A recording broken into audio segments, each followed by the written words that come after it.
This video is made possible thanks to the Pump Station and Nursery. Come visit us at 2727 Main Street in Santa Monica, California. You can also visit our website, pumpstation.com. This is Adam, the certified car seat technician with the Pump Station and Nursery and Infant Toddler Youth. And we're going to show you how to install the Nuna Exec in the rear-facing position using the lap and shoulder belt.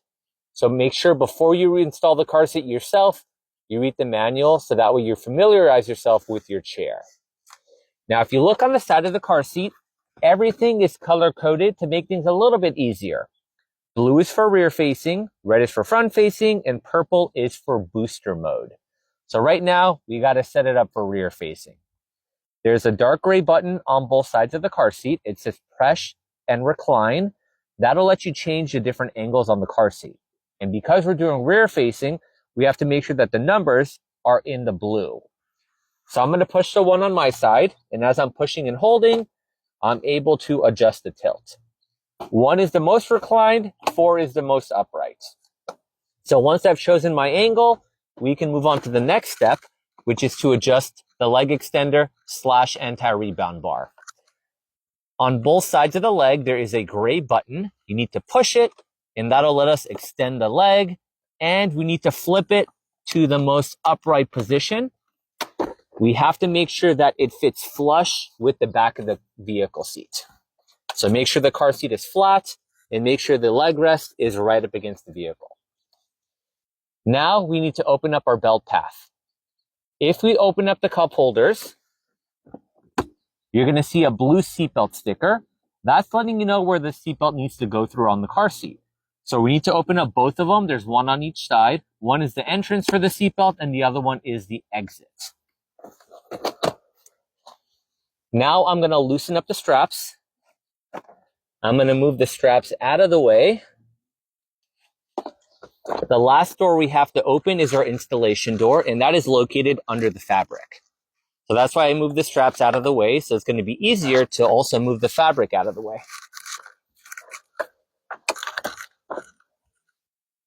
And under the fabric, you're going to see 2 doors. There's a red door for front-facing and a blue door for rear-facing. We're going to keep on theme, and we're going to open up the blue door. And when the door opens, you're going to see the same blue seatbelt sticker that's by the cup holders. That's letting you know this is part of the rear-facing seatbelt installation. Now that we have all 3 doors open, the 2 cup holders and the installation door, we can go ahead and grab our seatbelt, and we're going to follow the blue seatbelt sticker. So I'm going to go through the cup holder on my side. I'm going to go under the installation door, out the other cup holder, and then I'm going to buckle in. Next, we need to switch the seatbelt to locking mode. Grab the shoulder belt and pull it all the way out slowly. Make sure to not just to yank it, because if you yank it, it'll just do a temporary lock, and it's not going to be in locking mode. So make sure you pull it all the way out slowly. And now when we let it go, you're going to hear like a clicking, ratcheting sound. That sound is letting us know the seatbelt is now in locking mode. We need to now tighten the car seat.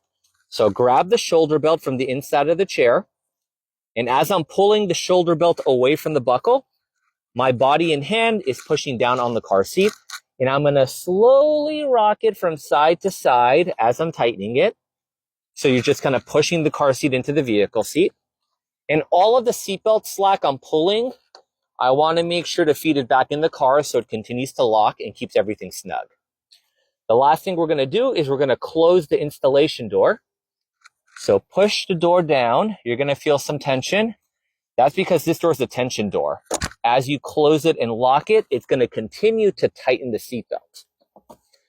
And the way to know this is snug enough is with one hand, you're going to grab it from either side of the car seat. Grab it as close to the blue seatbelt sticker as possible. And if the car seat cannot slide more than an inch from side to side or front to back, then you know it's tight enough. Never check the car seat from the back. That part is going to have some movement, and depending on your vehicle, it'll move more than others, but that's just where crash force is released from.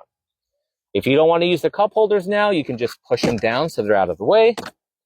and your installation is complete. Thanks for watching the video. Don't forget to follow the Pump Station and Nursery on YouTube, Instagram, TikTok, and Facebook. All the details will be in the description below. See you in the next video.